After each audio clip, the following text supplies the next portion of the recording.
Glória a Deus! Estamos no 13º dia do desafio 31 dias de oração pelo casamento. Como nós temos sido desafiadas? Eu, particularmente, tenho sido desafiada todos os dias. Hoje mesmo eu estava falando com o Senhor, eu falei, Deus, só pela sua graça. Porque tem dia que a gente está mais cansada, não é? E é por isso que eu gosto de desafio. Então, eu entendi que quando a oração ela é feita em conjunto, nós temos uma conexão maior. Não é que se eu orar sozinha não vai ser o mesmo efeito. Só para a gente entender. Quando eu oro em conjunto, no mesmo propósito, uma fortalece a outra, porque a palavra de Deus fala isso. Que quando se reúnem 2 ou 3 no nome de Jesus, ali ele se faz presente.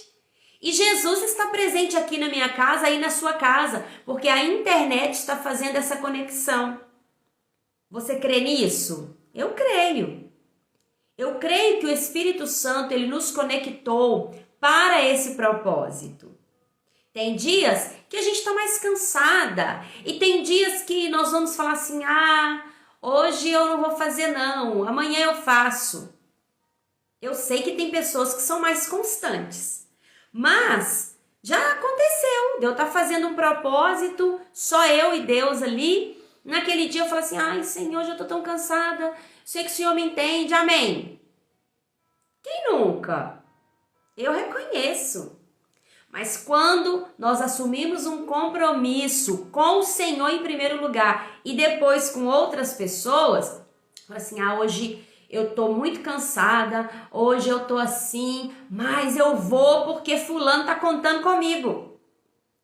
É igual exercício físico, é igual caminhada.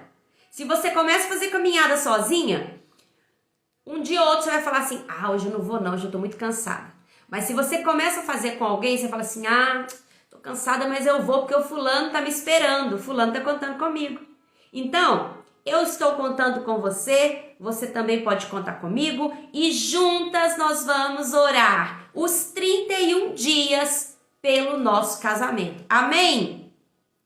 Quem declara um amém, digita para mim aí em nome de Jesus. E nós já vamos ler a palavra. Hoje nós vamos ler Provérbios capítulo 13, e o versículo que nós vamos meditar é o versículo 3. Hoje tem correção para nós, hein? Provérbios 13, versículo 3. Diz assim, quem controla a língua terá vida longa. Quem fala demais acaba se arruinando. A versão que eu estou lendo é a Nova Versão Transformadora. Eu vou repetir esse versículo porque Deus tem algo para falar conosco aqui. Quem controla a língua terá vida longa. Quem fala demais acaba se arruinando. Uau! Então vamos lá, mulheres. Existe uma falácia, falácia até certo ponto, né? Psicologicamente, a mulher, ela tem a necessidade de falar mais do que o homem, segundo algumas teorias. Mas é claro que isso vai depender de cada temperamento. Existem 4 tipos de temperamentos. Existe o temperamento sanguíneo, colérico, que são os 2 temperamentos de pessoas mais falantes, mais ativas.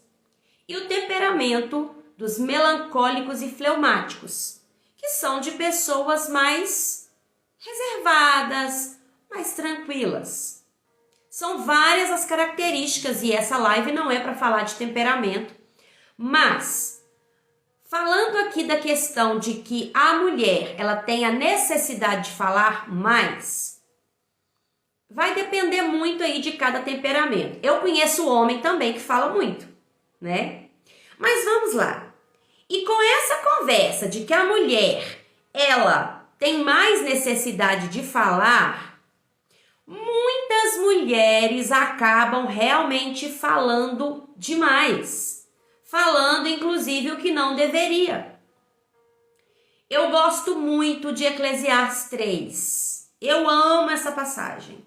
Porque Eclesiastes 3 diz assim, começa dizendo, tudo tem o seu tempo determinado e há tempo para todo propósito debaixo do céu. Em um desses 8 versículos que fala sobre o tempo de cada coisa, não estou lembrando qual exatamente, mas diz que, deixa aqui, tá pertinho aqui na minha Bíblia, tá até marcado, ó. Vamos lá, Eclesiastes 3, versículo 7. Parte B do versículo 7 diz assim, tempo de calar e tempo de falar. Ou seja, há um tempo para todas as coisas. Há um tempo para todo o propósito debaixo do céu. Inclusive, há um tempo de falar e há um tempo de calar. O grande problema nosso é entender qual é o tempo de calar. Com o discurso de que a gente não pode guardar o que a gente está sentindo, com o discurso de que a gente tem que colocar tudo para fora. E eu não estou falando que esse é um discurso errado. Muitas vezes é a aplicação desse discurso que é errada. Porque quando eu guardo tudo e não coloco para fora, isso acaba sim me adoecendo. É uma gestão das minhas emoções. Problema é que a gente precisa aprender a falar na hora certa e até com a pessoa certa. Quer uma dica para quem que você pode falar tudo qualquer hora? Para Deus. Tá com alguma coisa aí te afligindo? Fala para Deus. Filipenses capítulo 4, o apóstolo Paulo, ele fala para nós nos alegrarmos no Senhor e lançar nele a nossa ansiedade, entregar para ele. O apóstolo Paulo, ele vai falar especificamente assim, olha, não andeis ansiosos por coisa alguma, mas antes entregue para Deus, fale com Deus, faça conhecida diante de Deus as suas petições. O apóstolo Pedro vai falar a mesma coisa. O apóstolo Pedro, lá no capítulo 2 da primeira carta de Pedro, ele fala, lance sobre o Senhor toda a sua ansiedade, porque Ele tem cuidado de vós. Então, quando nós entendemos para quem é que nós podemos falar tudo o que a gente está sentindo, tudo que vem na cabeça, nós vamos orar mais, nós vamos falar mais com Deus. O grande problema é que nós queremos falar tudo, muitas vezes é com o marido. E claro que dentro do casamento, o diálogo, ele é primordial.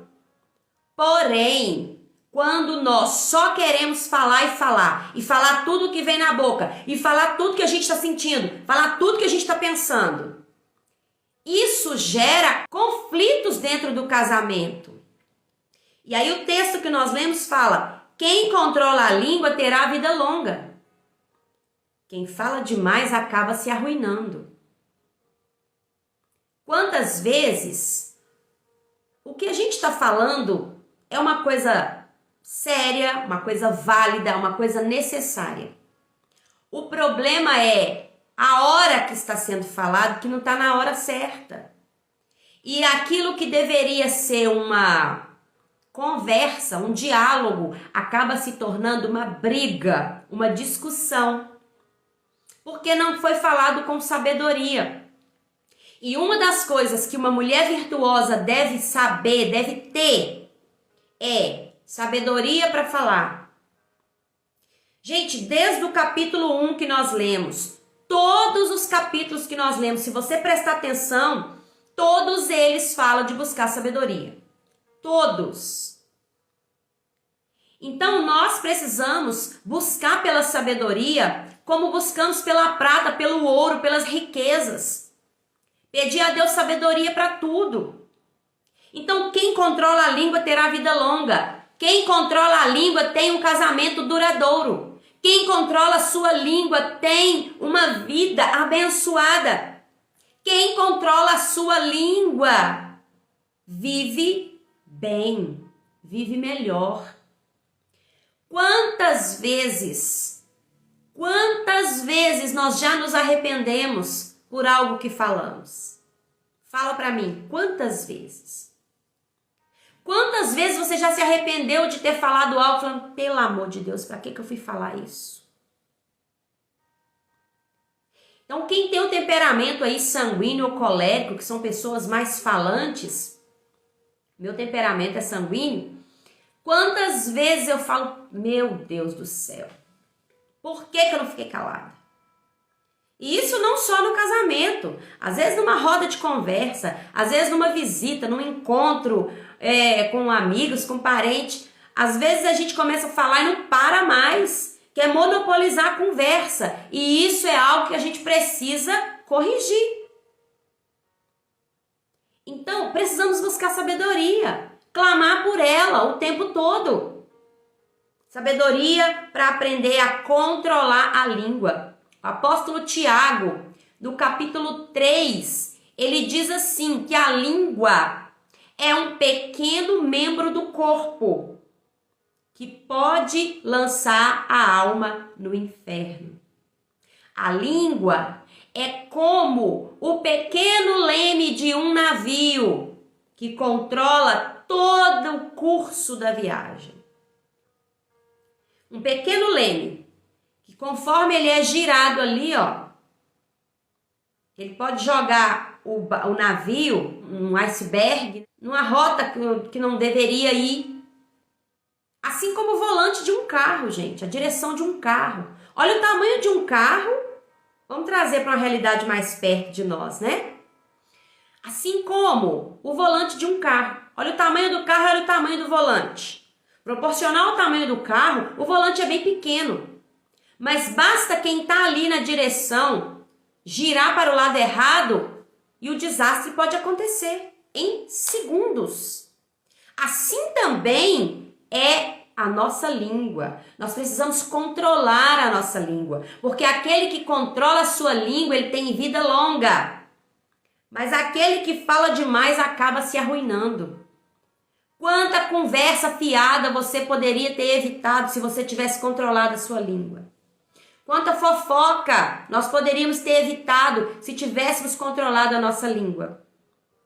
Quantas discussões entre o marido e a esposa poderiam ter sido evitadas se tivessem controlado a língua? Então, todo extremo é ruim. O não falar nada e o falar demais. Nós precisamos ter o quê? Equilíbrio. Por isso que precisamos do fruto do Espírito. Fruto do Espírito é domínio próprio. Uma das virtudes do fruto do Espírito é domínio próprio. Porque eu tenho que saber a hora de calar e a hora de falar. Tem momentos que eu tenho só que ouvir e entregar para Deus. Na primeira carta de Pedro, no capítulo 3, o apóstolo Pedro fala que a mulher cristã, a mulher virtuosa, ela ganha o seu marido não cristão sem palavras. Isso não quer dizer que ela não pode falar, gente. Entende isso, lindonas? Não quer dizer que a mulher não pode falar. Eu custei entender isso. Toda vez que eu lia esse texto, eu falava, mas não é possível que eu não possa falar. Como que eu vou fazer? Como que eu vou ganhar o meu marido sem palavras? Então quer dizer que eu não posso discutir, eu não posso falar? Gente, quando a Bíblia manda a gente calar, pra gente que é falante, meu Deus do céu, isso é um desafio muito grande. É ou não é? Quem é falante aí sabe o que eu tô dizendo. Mas, quando a Bíblia fala que que a mulher, ela ganha seu marido não crente sem palavras, ela está dizendo que seu testemunho fala mais alto que as suas palavras. A Bíblia está dizendo que quando você entrega para o Senhor a sua voz, Ele vai falar por você. Eu li uma frase essa semana que eu achei maravilhosa. Eu não lembro onde eu li essa frase. Seu silêncio ativa o agir de Deus. Jejum de palavras. Jejum do silêncio. Gente, isso é um sacrifício. Fazer jejum de silêncio. Isso é um sacrifício para quem gosta de falar.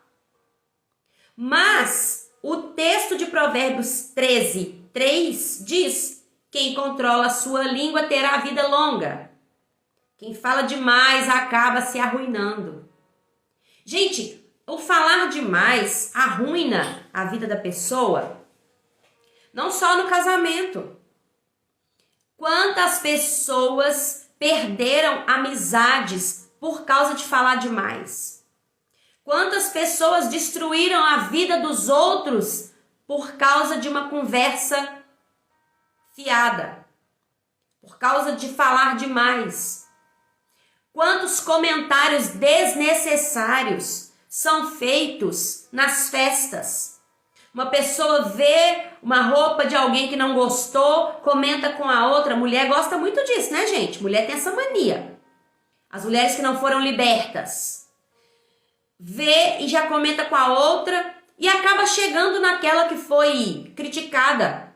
Só que a conversa começa de um jeito aqui e na hora que chega lá na frente, ela já tomou um tamanho totalmente diferente.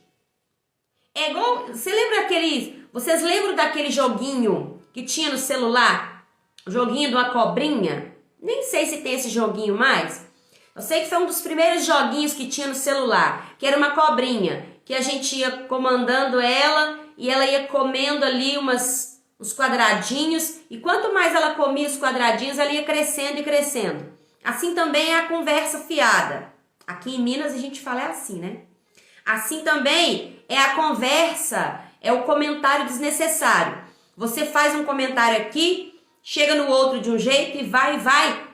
É o famoso telefone sem fio. Na hora que chega lá na frente, a conversa já está totalmente diferente. Então nós precisamos prestar atenção nisso.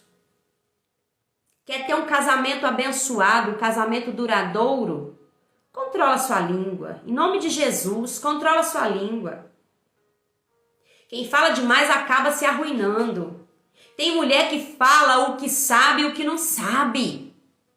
Tem mulher que fala o que viu e o que não viu.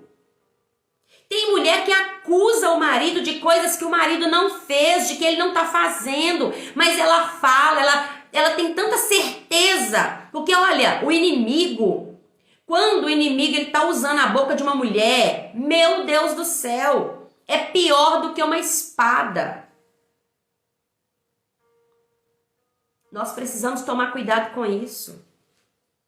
Porque a língua não controlada, a língua quando ela está ali, ativa, falando e falando, palavras lançadas são sentenças.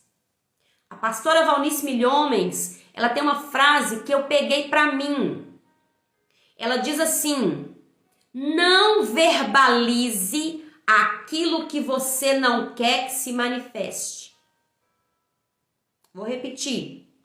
Não verbalize aquilo que você não quer que se manifeste.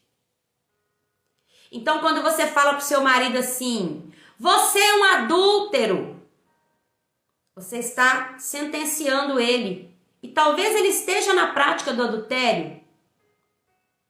Mas você decidiu orar por ele, você decidiu continuar lutando pelo casamento, mas você continua verbalizando. Então você está verbalizando e vai continuar se manifestando. Você é um alcoólatra. Por mais que ele seja, quanto mais você verbaliza mais você está chamando a existência daquela situação. Então, são vários exemplos que eu poderia citar aqui. Mas nós precisamos entender que quando nós controlamos a nossa língua, nós não damos munição para o diabo. Porque quando nós verbalizamos, nós estamos sentenciando aquilo que queremos que se manifeste. Então você precisa, assim como com o marido, com o filho, quantas mães fala: Jesus abençoa meu filho na escola, Jesus guarda meu filho, Jesus abençoa meu filho. Aí quando o filho chega em casa, que o filho vai fazer o dever de casa, você é muito burro, você não aprende nada. Você orou para Deus abençoar, mas você está verbalizando que ele é burro, que ele não aprende nada, que ele é lerdo, que ele é isso, que ele é aquilo. Ou seja, está tendo contradição. Então, voltando aqui ao assunto do casamento. Se você está aqui orando pelo seu casamento, mas você não controla a sua língua, e o que você faz é liberar sentenças de morte sobre a vida do seu marido, sobre o seu casamento, lindona, me perdoa te falar, mas você está perdendo seu tempo. Porque você ora para Deus fazer algo por você. Mas você libera palavras que vão totalmente contrárias à sua oração. Então você está fazendo papel de boba. Me perdoa falar isso com você. Mas você está fazendo papel de boba. Sacrifício de tolo, é o que a Bíblia diz. Então controla a sua língua. Controla. Começa a fazer o jejum de silêncio. Começa a pedir o Espírito Santo. E é esse o motivo de oração hoje. Pedir ao Espírito Santo que nos ajude a controlar a nossa língua. E lembre-se do que eu falei desde o primeiro dia desse desafio. Pedir ao Espírito Santo ajuda não é pedir a ele para fazer por você. Ele vai te ajudar, porque a decisão é sua. Quando eu peço a alguém ajuda, essa pessoa vai me ajudar. Ela não vai fazer por mim. Entenda isso. Eu vejo muitas mulheres falando assim: ah, eu já pedi tanto para Deus me mudar e Deus não me muda. Deus não vai fazer isso mesmo, não. Quem tem que tomar a decisão de mudança é você. O Espírito Santo pode te convencer do seu pecado? Pode. Ele pode te conduzir ao caminho da verdade? Pode. Ele pode te ensinar o que fazer? Pode. Mas ele não vai fazer por você o que é sua decisão, o que é sua responsabilidade. Então, tem mulheres que ficam: ah, eu estou orando para Deus fazer por mim. Deus não vai fazer por você o que você tem que fazer. Tem mulheres que falam assim: eu estou orando para Deus mudar o meu casamento. Deus não vai mudar seu casamento, não. Quem tem que mudar o seu casamento é você e seu marido. Deus não está casado com você. Deus não está casado com seu marido. Ele é poderoso para fazer infinitamente mais do que pedimos ou pensamos, sim. Mas Deus não interfere nas nossas escolhas. Deus não interfere nas nossas decisões. Então, hoje já estamos aqui no 13º dia. Nós já estamos maduras para entender que isso aqui não é uma brincadeira. Que isso aqui não é só mais um desafio de oração. E eu vou pedir a Deus, quem sabe? Não, lindona. Você não chegou até aqui simplesmente por uma brincadeira só porque você não tinha nada para fazer. Porque todo mundo que está aqui tem algo para fazer, sim. Mas está aqui porque quer ter uma mudança. E essa transformação começa a partir de nós. É claro que eu não posso mudar a vida do meu marido, porque essa é uma decisão dele. E o Espírito Santo pode conduzir, pode o ajudar, pode. E talvez vai ter alguém que vai falar assim: mas se Deus quiser fazer, Deus faz sim. Porque Deus, ele é poderoso. Claro que se Deus quiser fazer, ele faz, gente, porque Deus, ele é soberano. Operando Deus, ninguém vai impedir. Mas presta atenção numa coisa. Tem pessoas que falam assim, se Deus quiser mudar a minha vida, ele faz sim. Se Deus quiser mudar meu marido, ele faz, independente da minha vontade. Deus não fere seus princípios. Tem pessoas que usam o exemplo do apóstolo Paulo. Fala, o apóstolo Paulo estava no caminho de Damasco, estava indo perseguir os cristãos e Deus parou ele no meio do caminho. Presta atenção no contexto do apóstolo Paulo. E eu vou citar essa referência aqui para a gente encerrar, para a gente orar. O apóstolo Paulo, ele estava perseguindo os cristãos como uma forma, ele achava que ele estava servindo a Deus perseguindo os cristãos. Porque ele era um fariseu zeloso. Ele não conhecia o verdadeiro Deus, ele conhecia a lei e estava no pensamento dele zelando pela lei. Até então ele não conhecia Jesus, ele só conhecia os cristãos. E ele achava que estava servindo a Deus daquela maneira. Então, nessa busca de servir a Deus, o verdadeiro Deus encontra com ele no caminho de Damasco e ali, quando ele tem aquela visão do clarão que ele vê, e ali diz que ele cai no chão. E aí muitas pessoas vão falar que ele caiu do cavalo. O texto não fala que ele caiu do cavalo, fala que ele caiu. A gente faz uma conotação que ele caiu do cavalo porque naquele tempo, como ele era um homem que tinha boas condições financeiras, com certeza ele estava num cavalo, num burro ou num jumento, né? Fato é que quando aquele homem vê aquele clarão e cai, e aquela voz chama, Saulo, Saulo, por que me persegues? Olha a resposta dele, quem és tu, Senhor? E ele fala, eu sou Jesus a quem você persegue. Então, ainda fala para ele assim, olha, duro é para ti recalcitrar contra os aguilhões, ou seja, você não tem força contra mim. E ali, naquele encontro que ele tem com Deus, ele fica cego. Quem quiser conhecer a história, vai lá no livro de Atos para você ler a história e conhecer a história de Paulo. E ali o apóstolo Paulo tem um encontro com Deus. Todas as vezes que Deus se encontra com alguém, Deus dá a essa pessoa a oportunidade de se arrepender. Isso é em toda a história da Bíblia. Infelizmente, foi colocada na cabeça de muita gente uma frase que foi colocada na cabeça de muita gente, no meio dos cristãos, que é, quem tem promessa não morre. Não vai nessa conversa, quem tem promessa morre sim. Porque senão, o povo de Israel não tinha morrido no deserto. Todos que saíram do Egito saíram com uma promessa. Mas quem entrou na terra prometida foram somente a família de Caleb e a família de Josué. Dos que saíram lá do Egito, que entraram, foi somente essas duas famílias. Está escrito na Bíblia. Porque os outros, a geração que saiu do Egito, foram morrendo pelo deserto. Por quê? Por causa da murmuração. Tiveram tantas oportunidades, mas não quiseram. Então, para com esse negócio de quem tem promessa não morre. Se não se posicionar, morre sim. Porque Deus não obriga ninguém a fazer o que não quer. Deus não obriga. Ele dá oportunidade. E é claro, lindonas, deixa eu só abrir um parêntese aqui. Talvez você vai falar assim, então não vou orar pelo meu marido porque ele não quer nada com Deus.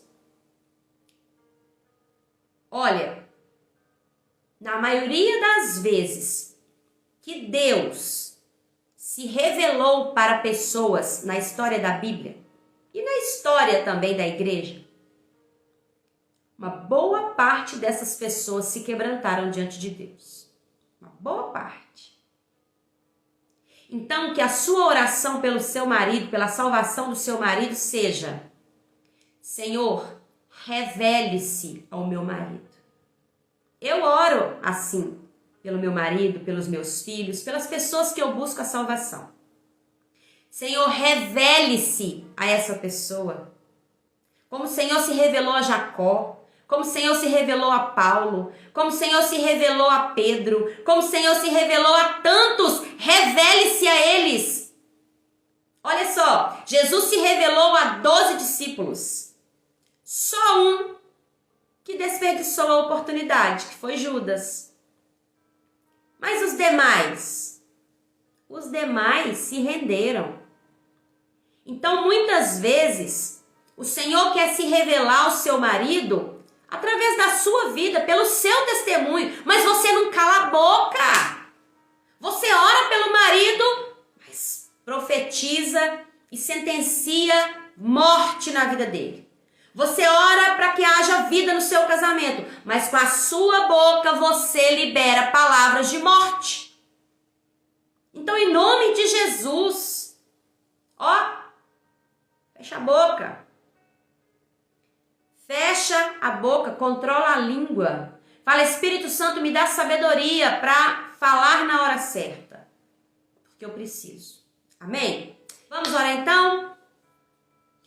Pai, em nome de Jesus, nós te agradecemos por mais um dia, Senhor, mais um dia na sua presença.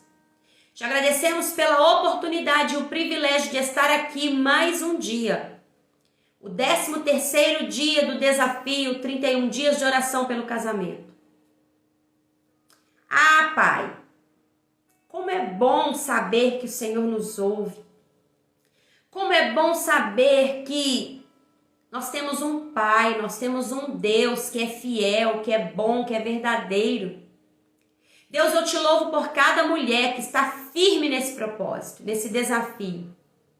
Eu te louvo por cada mulher que entendeu que ela é luz no meio das trevas. Eu te louvo por cada mulher, Senhor, que está aqui hoje comigo e juntas nós estamos entendendo que há um tempo para todas as coisas, inclusive há um tempo de calar. Ah, Deus, como a gente gosta de falar. Como a gente quer falar e falar. Mas o Senhor tem nos orientado a calar, porque há um tempo de calar. Então, Senhor, nos ajuda. Nos ensina, Espírito Santo, a nos calar e a falar somente na hora certa. Porque se calarmos e aprendermos a falar na hora certa, as nossas palavras serão como flechas que irão acertar o alvo. Ah, Deus, que as nossas palavras sejam palavras de bênçãos. Que as nossas palavras não sejam contraditórias à nossa oração. Nos ensina, Espírito Santo, nos ajuda. Nos ajuda. Seja em nós como um alarme. Quando quisermos abrir a boca para falar, nos ajuda, Espírito Santo. Nos ajuda. Nos dá, Espírito Santo. Nos dá a capacidade de dominar a nossa língua, para que venhamos entender que o Senhor vai preparar a oportunidade para que as nossas palavras não sejam como palavras lançadas ao vento, mas que sejam palavras pontuais, palavras que vão ser direcionadas para o destino certo. Pai, em nome de Jesus, que cada marido, Senhor, aqui representado, cada nome que está sendo citado neste momento, que esses homens, ó Pai, tenham seus ouvidos abertos para ouvir primeiramente a voz do Senhor. Revele-se, Deus. Revele-se ao nosso marido, Senhor. Como o Senhor se revelou a Jacó, como o Senhor se revelou a Paulo, como o Senhor se revelou ao profeta Jeremias, ao profeta Ezequiel, como tantos, ó Deus, que receberam a manifestação do Senhor, que foram visitados pelo Senhor, que foram encontrados pelo Senhor. Encontre o nosso marido neste momento. Encontre, Deus, cada marido que está sendo citado aqui, mesmo este marido que já está fora de casa, mesmo esse marido que já não está mais, ó Deus, com essa mulher, mas ela entendeu que ela pode orar por ele, porque o Senhor pode todas as coisas. Meu Pai, eu creio no poder da oração. Eu creio no poder da palavra. Eu creio que o Senhor é Deus que responde a oração que é feita com o coração sincero. E aqui estamos, Senhor, nos humilhando diante do Senhor, nos arrependemos do nosso pecado de falar demais, nos arrependemos do nosso pecado de não controlar a nossa língua, de falar o que vem na mente, de falar o que está na ponta da língua. Deus, nós queremos ser controladas pelo Espírito. Queremos ser mulheres controladas, mulheres que entenderam o propósito, mulheres que entenderam que precisam do domínio do Senhor, para que controle a sua língua, para que tenha um casamento abençoado, para que tenha um casamento que honre ao Senhor em todas as coisas. Pai, muito obrigado. Muito obrigado, Pai, por nos alertar, por nos exortar mais um dia. Que em nome de Jesus, cada ensinamento que estamos recebendo, possamos colocar em prática e sermos assim transformadas. Em o nome de Jesus. Amém. Glória a Deus. Graças a Deus por mais um dia. Graças ao Senhor por mais um dia, porque Ele é bom, porque Ele é maravilhoso. O amor e a misericórdia dEle duram para sempre. Amém. Amém. Glória a Deus. Deus abençoe cada uma de vocês. Que amanhã estejamos aqui na mesma fé, no mesmo propósito, para mais um dia. Amém? Lindonas, um beijo. Que o Senhor abençoe vocês grandemente. Fiquem na paz. Um beijo.